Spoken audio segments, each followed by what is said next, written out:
Ma ha senso aggiornare Windows 10 a Windows 11 proprio ora che Microsoft dà la possibilità di poter scaricare ancora gli aggiornamenti di Windows 10 per un anno?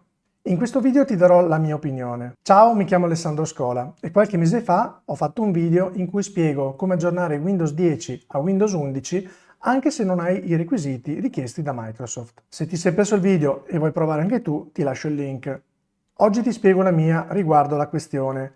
Il 14 ottobre 2025 doveva essere la data ultima dopo la quale Microsoft non avrebbe più rilasciato aggiornamenti per il sistema operativo Windows 10. O almeno così ci hanno fatto credere. Infatti, dopo la pressione di America e Europa, Microsoft ha dato la possibilità di scaricare aggiornamenti per il sistema Windows 10 ancora per un anno.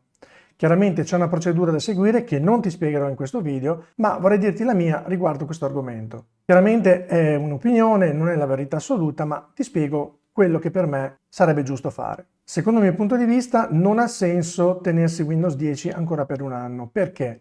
Perché tra un anno ti ritroverai con lo stesso identico problema e in più avrai una macchina, un computer, che avrà un anno in più di vecchiaia sulle spalle, quindi il problema te lo ritroverai esattamente uguale tra un anno. Ma qual è il reale rischio e qual è il reale beneficio a tentare di aggiornare Windows 11? Beh, per quanto mi riguarda io vedo solo benefici, nel senso che puoi tentare di aggiornare Windows 11, mal che vada puoi tornare indietro, reinstallare Windows 10 oppure decidere di cambiare macchina.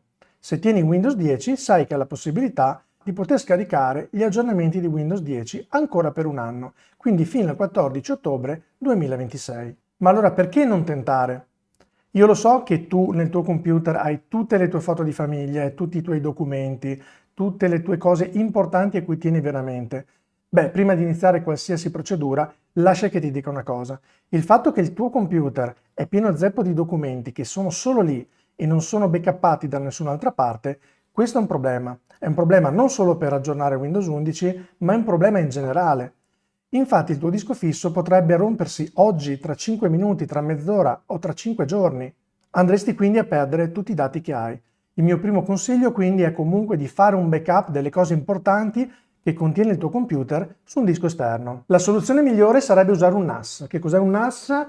È uno strumento di questo tipo, un oggetto con due dischi o più che ti permette di mettere al sicuro i tuoi dati e qualora ci fosse un guasto su un disco avresti l'altro che ti può salvare. Magari farò un video su questo tipo di dispositivo, ma mi rendo conto che non è alla portata di tutti. Potresti però comunque fare un backup di tutti i tuoi dati utilizzando dei semplici dischi esterni come questo. Magari più di uno, questo sarebbe l'ideale. Quindi se non l'hai ancora fatto, oggi stesso prendi i tuoi documenti e le tue foto di famiglia e backuppale su un disco esterno. Una volta fatto il backup, potresti anche decidere di tentare di aggiornare Windows 10 a Windows 11. Alla fine cosa ti costa? Mal che vada, reinstalli tutto e amen. Mi rendo conto però che per molti utenti, soprattutto domestici, il computer è un repository di tutta la propria vita. Ci sono documenti importanti, foto di famiglia, programmi installati chissà da quanto tempo, che non si ha voglia né tempo di reinstallare. Per come la vedo io invece il computer dovrebbe essere uno strumento e i dati importanti potrebbero sì rimanere nel computer, ma devono essere necessariamente backuppati anche su altri dispositivi. Questo perché l'hard disk si può rompere in qualsiasi momento e non sappiamo quando. Quindi è fondamentale, ragazzi, fate un backup dei vostri dati importanti. Dopodiché mi avete fatto un sacco di domande nel video di cui parlavo prima. Ma posso aggiornare avendo questo processore? Ma il mio computer è di quell'anno, di quella marca, posso aggiornare o non mi conviene? Chiaramente non ho la risposta per tutti, ma posso dare sicuramente delle indicazioni di massima per incoraggiarvi o scoraggiarvi nel fare l'aggiornamento. La prima regola, secondo il mio parere, è avere almeno 16 GB di RAM. Se ne ha 8 o meno, valutate se è il caso di fare l'upgrade. Ma se avete meno di 16 GB di RAM, lasciate stare, a mio parere. La seconda regola, secondo il mio parere, sempre è se avete appunto i 16 GB di RAM di cui vi ho parlato prima e con Windows 10 vedete che il computer comunque gira abbastanza bene, non ha intoppi, non ha grossi rallentamenti, secondo me vale la pena tentare l'aggiornamento. Se invece il vostro computer è molto lento, molto piantato, beh, diciamo che è sconsigliabile farlo, oppure è valutabile prima andare a cambiare l'hard disk. quindi cambiare l'hard disk da meccanico, se avete un meccanico, in SSD. Sicuramente facendo questo cambio hardware darete un gran boost al vostro computer e allora potrete valutare in maniera più asettica qual è la situazione con Windows 10. Perché tanti computer che vedo hanno dischi meccanici e quindi è chiaro che il computer va lento anche se magari ha un buon processore e della RAM. Quindi prima cosa provate a cambiare il disco fisso, migrate tutto il sistema operativo Windows 10 su un SSD e lì valutate il computer è ancora lento oppure vedo che già performa bene. La terza cosa da guardare prima di fare un aggiornamento è che abbiate almeno un po' di spazio sul disco fisso. Quanto spazio? Almeno 20 giga direi, ma anche di più, perché chiaramente per fare l'aggiornamento servirà spazio sul disco. Se avete questi tre prerequisiti, quindi 8 giga di RAM, un computer con disco SSD che gira tutto sommato discretamente con Windows 10 e spazio su disco sufficiente,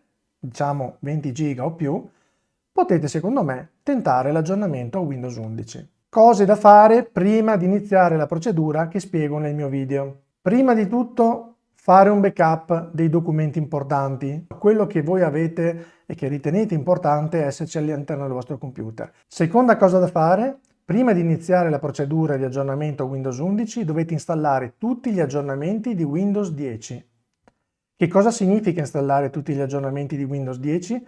Significa andare su Update del sistema, controllare se ci sono aggiornamenti per Windows 10, scaricarli, installarli, riavviare il computer, rifare di nuovo la scansione di aggiornamenti del computer, se vengono trovati di nuovo reinstallarli, di nuovo riavviare il computer e avanti così fino a quando il sistema vi dice che non esistono più aggiornamenti per Windows 10. Questo è fondamentale. Non tentate di fare aggiornamento in Windows 11 se non avete l'ultimissimo aggiornamento di Windows 10. Altra cosa consigliatissima, se non l'avete mai fatto o l'avete fatto tanto tempo fa, fate l'aggiornamento del BIOS della macchina prima di fare l'aggiornamento Windows 11.